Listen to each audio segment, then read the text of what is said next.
What does the 90s mean to y'all? To me, it was a very confusing time, a very good time, and just a time of change.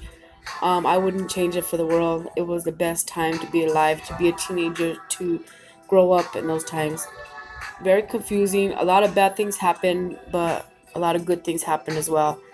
And this is what the 90s mean to me, your girl Muñeca. I love you guys very much. Enjoy this. I did. Kyovale, it's your girl Muñeca coming to you from Big Bad Woodgate, baby. You know how we do it. Tú sabes, tú sabes, tú sabes.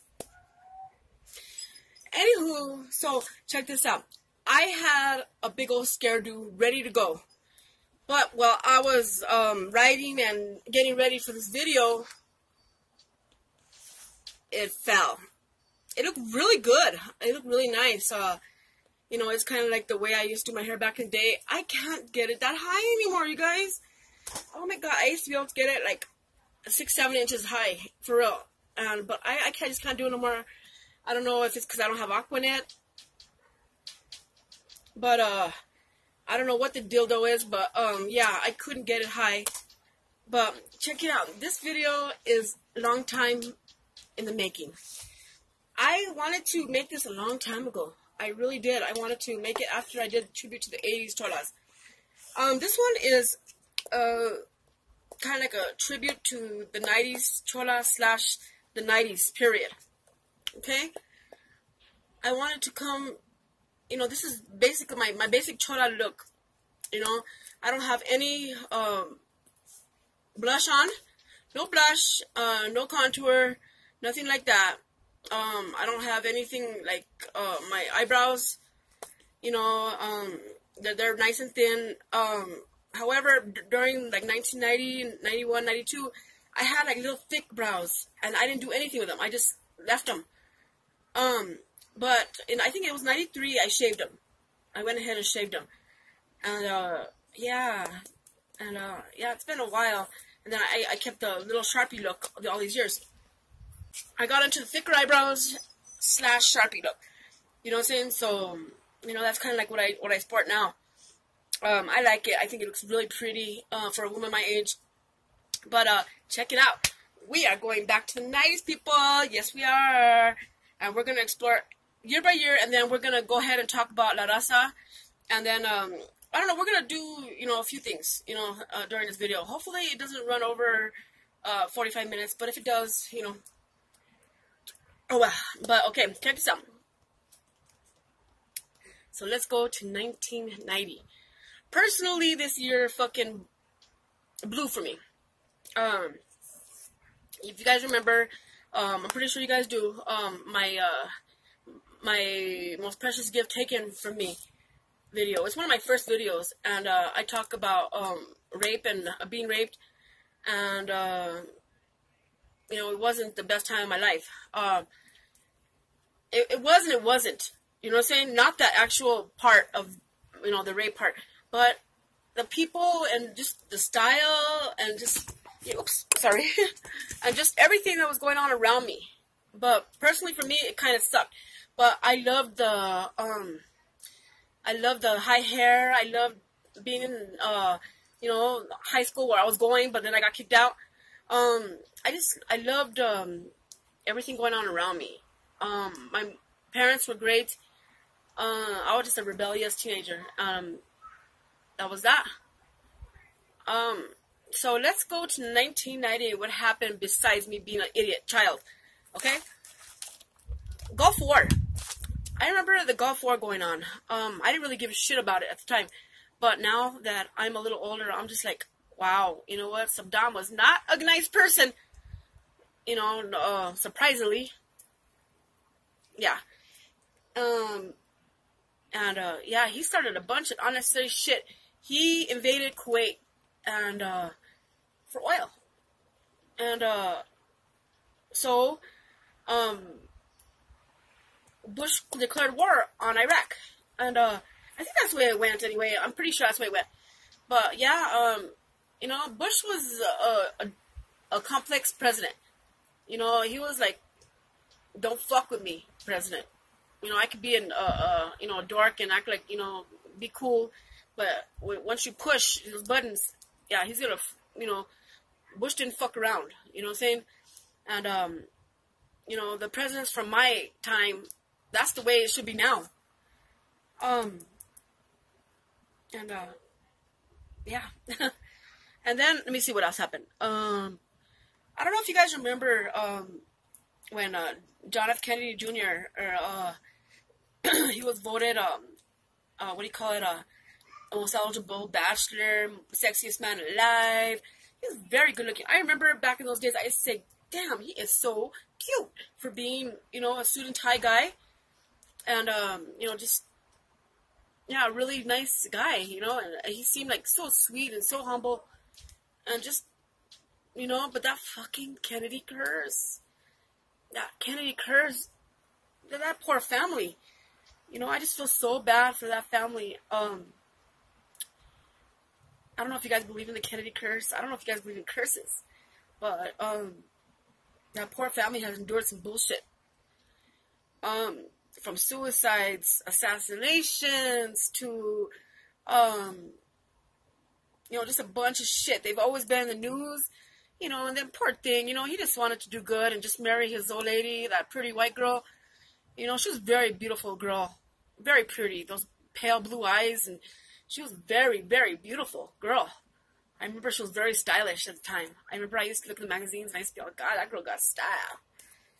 And I thought it was a good match. I liked him with Daryl Hannah too. I remember that. But then when he got with that girl, she was so shy and just real, you know, timid. And yeah, poor thing. That happened in summer of 1990. Guys, remember 90210? What? I remember I started watching 90210 when it first started coming out, and I was like, I like this fucking show. But I didn't like how, okay, Kelly was supposed to be Brenda's best friend, and then she got with Dylan, and then, you know, what the fuck? And then you go and you break up with Dylan and you get with her brother. Oh, I'd be pissed. I'd be like, really? You're gonna fucking break up my fucking relationship, and then you're gonna fucking date my brother after you guys break up? Probably motherfucking not. Ay, Dios mío. Yeah, but that was a good show. I liked it. I just didn't like Kelly. I thought she was a hoe bitch. Yeah, she was not on my good list. I couldn't stand her, and I couldn't stand Tori Spelling either. I just think she has these big old bug eyes. I just think she has these big old bug eyes, and she's just weird looking to me. Even to this day, like, I don't know, I just don't think she's very pretty. I never thought, and the only reason why she got that role on that show was because of her dad. I just never thought that she was a very good looking girl. Yeah. Sorry. 1990 motherfucking one. I sound like fucking, the guy from, Eazy-E. 19 motherfucking 91. Or is that the way it goes? What's up, niggas and niggas? NWA is back in this motherfucker. 1990 motherfucking one. NWA back in That's this it. motherfucker. Taking out all you commercialized ass niggas. Yeah, that's a good song, you guys. That's a good album. Niggas for Life. I love it. Yeah, I like NWA. I love NWA. I love the, you know, that we're gonna get into that in a little while, okay? When it comes to music, okay? Rodney King gets beat up. Okay, remember that? That happened, I think, in summer of 1991. Now they fucked that fool up. Man, they kicked the shit out of him, didn't they? I was like, wow. I remember looking at that and I was like, damn. I said, poor dude, man. And I remember back then I was like, you know, fuck the police, you know. And now I'm like, fuck the police, but then there's good ones out there, you know what I'm saying? The ones that have handled my son lately, Casey, they've been, because they have them trained in different areas now, you know what I'm saying? So they've had to step up their game, you know, because APD is where I live in Albuquerque, where they are notorious for fucking killing, shooting, and just knocking the fuck out of kids, or anybody, you know what I'm saying? I remember they killed this homeless man.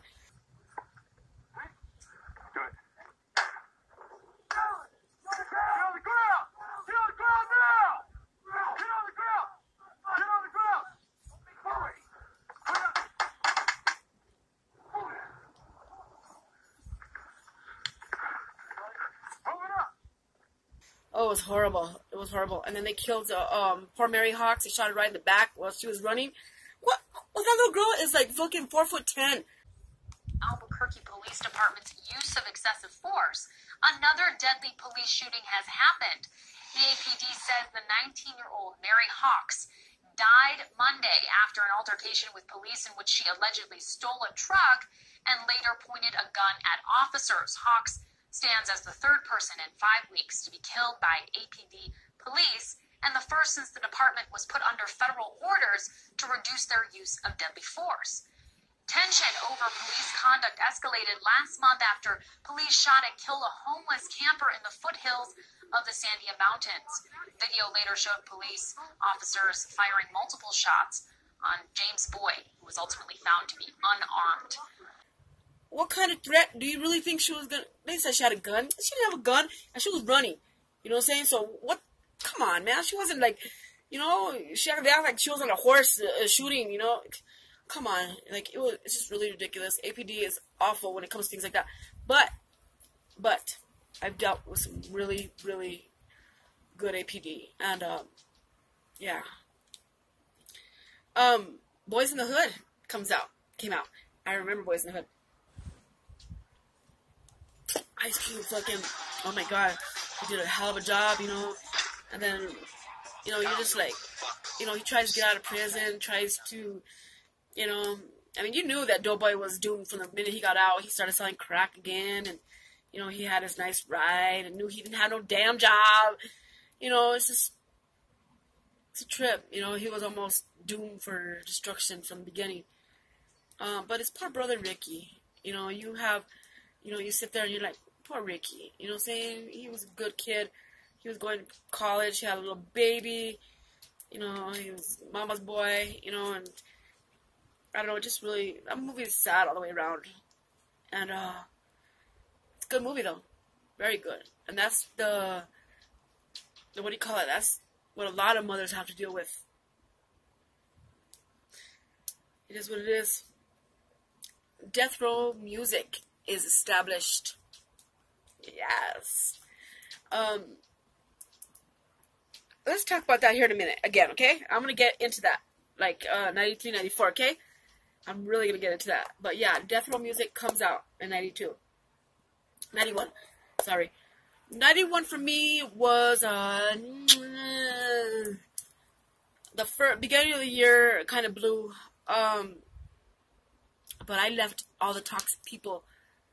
When I got out of juvenile hall, I left all the toxic people, you know, in the past.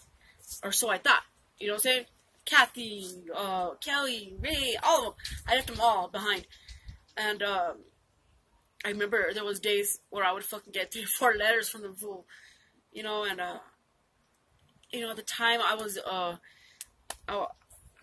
dating this other fool that I had met in there. And that turned out to be a big flop. But personally, yeah, I got out and, okay, I went to juvenile hall, I think in June. I think June or something like that. I went, and I got out right before Christmas. And, yeah, I think I signed a 6-month commitment. I remember it was kind of hot. I don't know if it might have been May or June, but I remember I got out right before Christmas. And, like, in between, and I was just, like, really traumatized because of what happened the year before, and, you know, I was, like, really just, kind of just inside a lot, and just real, yeah, and then, yeah, and then in, let me see, oh, wait, hold on, we gotta get there, hold on, and so, okay, so, yeah, let's move on, okay?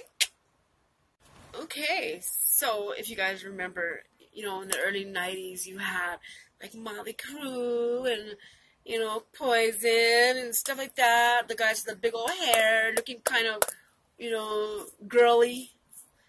And then fucking Nirvana came out. Fucking Nirvana came out and made them look stupid. Made them look like bitch made. I like Motley Crue, don't get me wrong. I love the shit out of me. I love the shit out of some Crue. But when Nirvana came out and Pearl Jam and all them, like, you just like, wow, what the fuck happened? You know, all them fools just, they're gone. Even Vince Neil from the lead singer for Motley Crue is just like, yeah, this grunge came out, and Vince Neil from Motley Crue is just like, yeah, grunge came out, and he gets like all pissed off, saying, you know, it was all about good times, rock and roll, girls, and then they come out and they start this depressing era. It's not depressing, it's just, you know, the kids needed something new. You know, and I guess Kurt Cobain and all them, Soundgarden and all them fools, you know, they just came out of nowhere, and grunge was invented, you know. And then I remember seeing Kurt Cobain and Courtney, what was his name? Courtney, I forgot his wife's name, but Courtney, they had this little baby. I just remember seeing the little baby and them holding it. I remember they were involved with YFD, and I was just like, wow, these are like real people. You know, they were on heroin, just like a lot of the people that I knew. It was just like, you know, it was just a trip. It was a trip. Dr. Dre's Chronic comes out, bitches. Oh, shit. What y'all remember about Dr. Dre, the Chronic, man? That's when Dr. Dre and Death Row came out. And then they brought Snoop Dogg out, and there was talk about an album from Snoop that was coming out. They were making it. Everybody was like, you know, holding their breath, waiting for this new album from this guy who's just like really shy, and you know, he's a real gangster because you know what, he fucking he had a real murder trial coming up, and everybody was just really interested in this new, just like in the back kind of tall, skinny rapper, and everybody wanted to know more about him, but he was really just kind of shy and just really, you know, to himself, didn't look at the camera too much, and it was different. And he was just like Dr. Dre's homie. And then the Chronic came out with Nothing But G-Thing, and then, you know, all the other songs that came out of the album was dope, and then you got the whole album, and you're just like, that's all you heard. That's all you heard was everybody bumping the Chronic. Everybody had a copy of the Chronic. That was bomb. That's some good fucking music, man. Martin. I'm still watching 90210 these times, okay? But I like Martin and Gina. Who loved Martin and Gina? I loved Martin and Gina. Oh my god, Martin is so funny. What's up? What's up? What's up? Remember that? And then, Shanae. Remember Shanae? Ay, Dios mío. Yeah, I just love Martin. And, there was this one, I remember, he was all, get out, Gina, I hate you, this and that. And then he's all, you won, Gina, you won, I can't live without you. It was so funny. And I love Martin. That was one of my favorite sitcoms. Yeah. And then, let me see. Oh my god, the riots for the Rodney King verdict. First, oh my god, they found these fuckers not guilty. They acquitted the cops for beating his ass. Don't you just remember that? For me, that reminds me of when they pulled that white guy out of the truck and they were beating his ass. And it was all captured on camera. They were knocking the shit out of him, poor thing. And I just remember watching LA burning, and I was like, wow, you know, and I was tripping out. Yeah, it was just a trip to watch on TV. Me, personally, this is around the time, somebody really near and dear to me passed away in a very violent way. People that are close to me, that know me, or a few of them, I talked about it one night on a live. You know, I won't say it again because it's really kind of personal to me. But he passed away on July 2nd, and I was torn. It's like when I was a teenager, I could not catch a break. It was so, I was like, it seems like drama has always followed me, you know, and I try to do good. I try to just move on and be a good person, but it seems like drama always follows me, and I hate it. I fucking hate it. I'm like, why me? But he died. Jesus. And yeah. 1993, y'all. Okay, so we have Menace Society, one of my favorite movies, and Bronx Tale. I loved Bronx Tale, you guys. Those movies are released, and those movies are beautiful. I love Bronx Tale. I love how Robert De Niro is just his character, and then I love Sonny. You know, this kid is torn between two men and two father figures, and you know, in the end, the hard-working bus driver prevails over the G. Sonny and my father always said that when I get older I would understand. Well, I finally did. I learned something from these two men.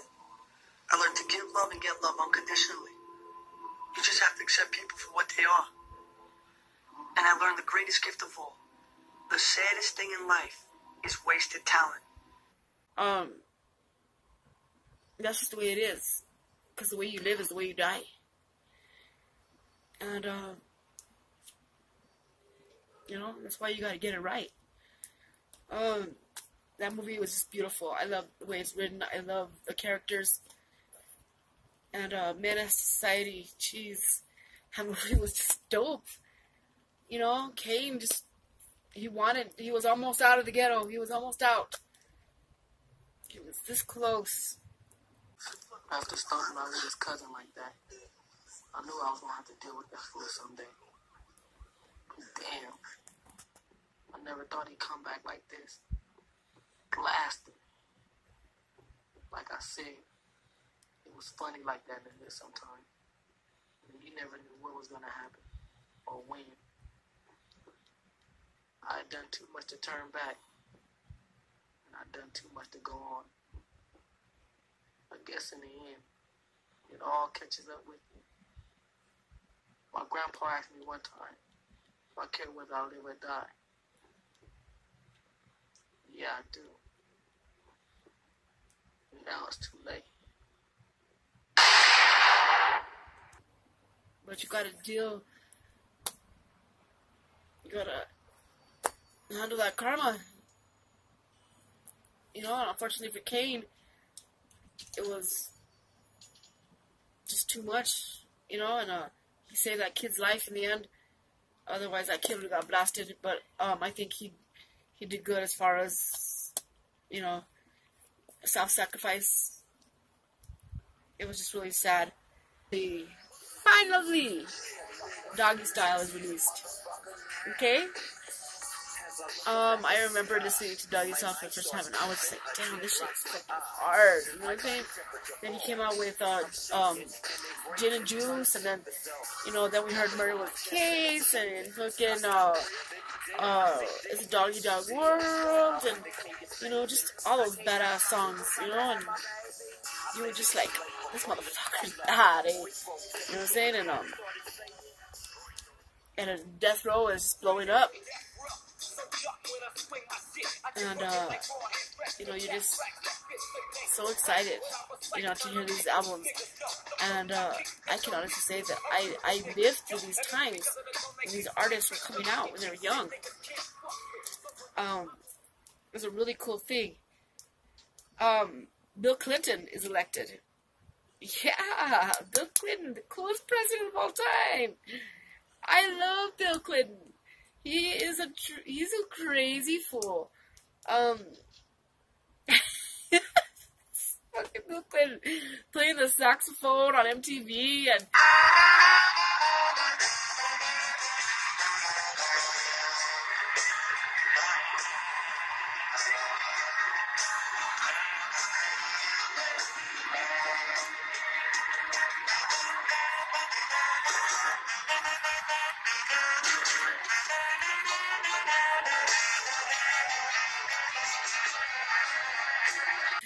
saying, yeah, I would inhaled. And, oh my God.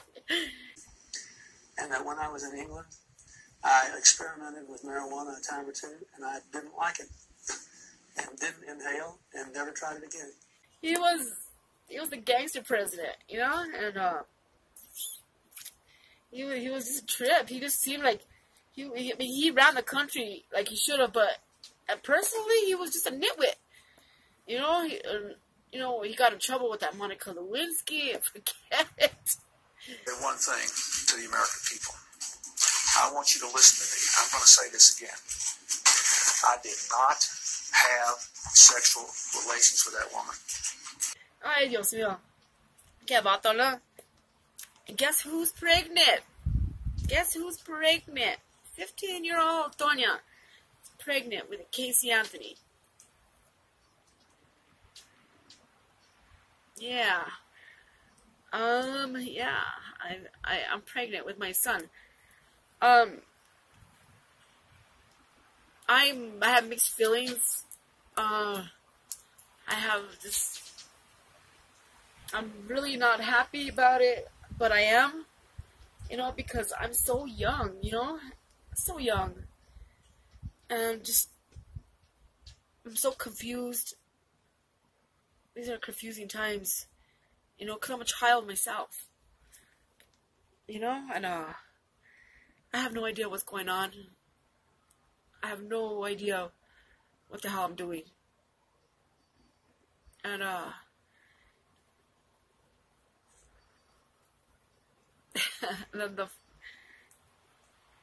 I have these two guys that are contenders for the baby's dad. And, you know, they're both ready for whatever. One I can't stand. One I think is a fucking nitwit. And the other one is getting ready to go to prison for life. Yeah. And we're just gonna leave it at that. Okay? Okay. So in the summer of 1994, Nicole Brown Simpson, wife of the Juice, motherfucking O.J. Simpson, is killed with one of her boyfriends in Brentwood, California. He just didn't kill him. He fucking sliced and diced them motherfucking people up. Wow. You know, who does that? I just think that OJ went over there to talk to Nicole. I was ready for whatever. I think that he pulled up and saw something he didn't like. Might have seen an embrace. Might have creeped up to a window. Ring the doorbell and started fucking slicing the people up, man. He almost severed her head. He almost cut her head off. My God. Did you guys ever see those the crime scene photos? Jesus Christ. He did them people horrible. That's not a person that mad. He did those people horrible. It was awful. Kurt Cobain kills himself in 94. Spring of 94. Yeah, he shot himself. Some people think that Courtney shot him. No, we'll never know. Some people think that she egged him on.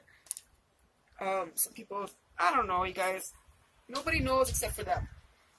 And nobody will ever know. You know? I remember the kids crying outside his house. I remember the kids were carving Kurt in their arm. It was a really sad day. I remember it was raining that day. And I was just like, wow. Poor thing, you know? I felt really, really bad. It was just horrible. Pulp Fiction, Jurassic Park came out in 94. I love Pulp Fiction. I love Pulp Fiction.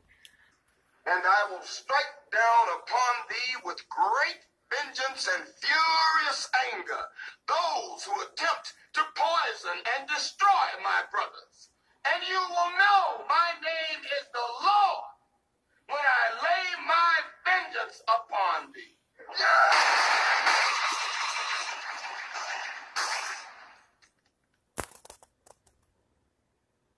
It's one of my favorite movies, if not my favorite. Probably that and Natural Born Killers. Those are my favorite flicks. Yeah, those are awesome movies. And in the beginning, January 29th, 1994, I have my first son. He's beautiful. He's so beautiful. Casey had these big old brown eyes. He's gorgeous. He's a beautiful baby. Unfortunately, I'm a baby myself. Yeah. And, me and Casey were brother and sister. That's some real talk. I pretty much, you know, cause I was slanging dope. I couldn't even afford to work yet. So, you know, I was slanging dope and just making hella cash doing that. It was just you know, it wasn't a good time to be a single mama in those times, because there was like, you know, the program sucked back then. It was hard, very hard. I could have done better, but I was very, very young. In 94, I picked up, after I had him, personally, on my personal life, I started working as a stripper at the Ice House here in Albuquerque. And, I met a dude that, you know, brought me down. I mean, I'll always have love for him, but, you know, in reality, it sucked, because, you know, you being so young, you know, you don't make the best decisions. But I love him, you know, and then, but, you know what, I would do it all over again, because, we had so much fun, but, in the end, I ended up losing a lot of time with my children, and just out of life, period. I picked up a felony from hell, you know, and I was in a fucking case that had a, you know, local attention, you know, and it sucked. It really sucked, and yeah. 1995 was a tripped out year. Yeah. In October, well, you know, I'll just read them as I put them. In October, O.J. Simpson is acquitted of murder. Fuck. He fucking got acquitted, you guys. Oh my god, he got acquitted of killing those people. California, County of Los Angeles. In the matter of the people of the state of California versus Orenthal James Simpson, case number BA097211. We, the jury in the above entitled action, find the defendant Orenthal James Simpson not guilty of the crime of murder in violation of Penal Code Section 187A, a felony upon Nicole Brown Simpson, a human being, as charged in count 1 of the information.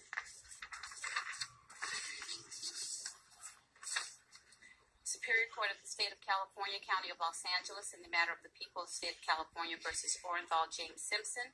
We, the jury, in the above entitled action, find the defendant Orenthal James Simpson not guilty of the crime of murder in violation of Penal Code Section 187A, a felony upon Ronald Lyle Goldman, a human being, as charged in count 2 of the... If, you know, they had all the evidence they needed. The only thing they didn't have was a fucking video shot.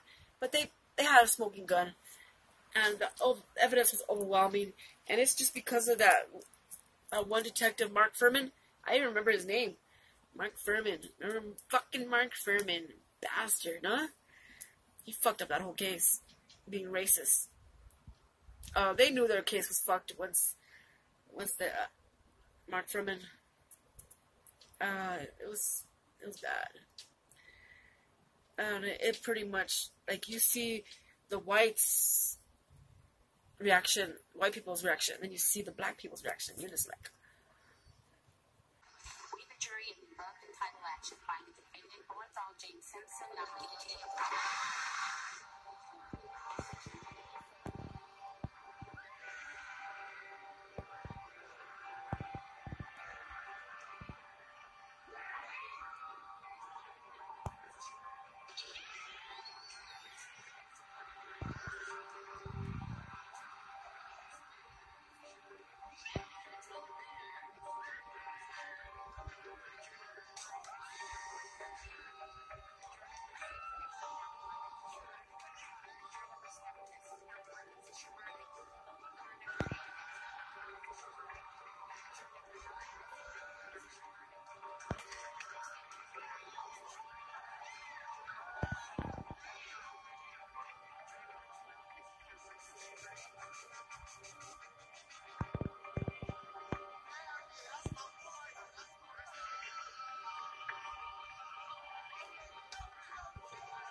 and you're just like, serious?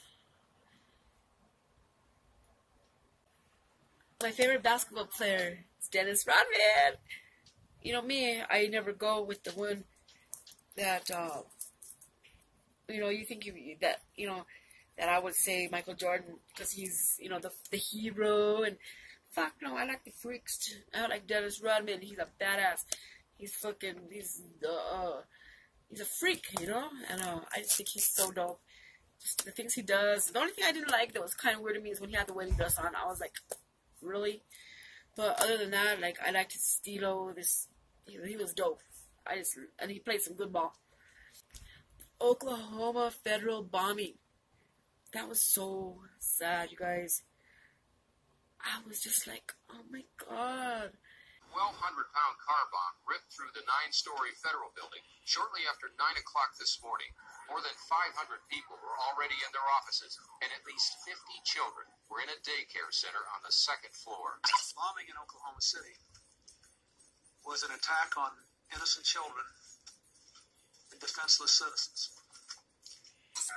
The indictment charges that Timothy McVeigh and Terry Nichols, former Army buddies with a grudge against the government, planned the bombing, selected the Murrah Federal Building in Oklahoma City as their target, bought and stole materials for the bomb, and built it. You know, you see this building, it's like cut in half. It's like it's blown off. You know, you're just like, God, it's so awful. What was her name? Timothy McVeigh and Terry Nichols. I remember seeing those guys, their pictures, and I was just like, you guys got problems. Why? Like, really? Why? Why would you do that? Like, it just doesn't make any sense, you guys, to take innocent lives. Excuse me. If there's somebody that needs to be dealt with as far as eye for an eye, like if you kill a small child or do something really bad, I think, you know what I'm saying? We're right here. Okay. Friday is released. Friday. You guys remember Friday? Friday. Craig. Where Craig at? I love that movie. To this day, I still watch Friday. I love me some motherfucking Friday.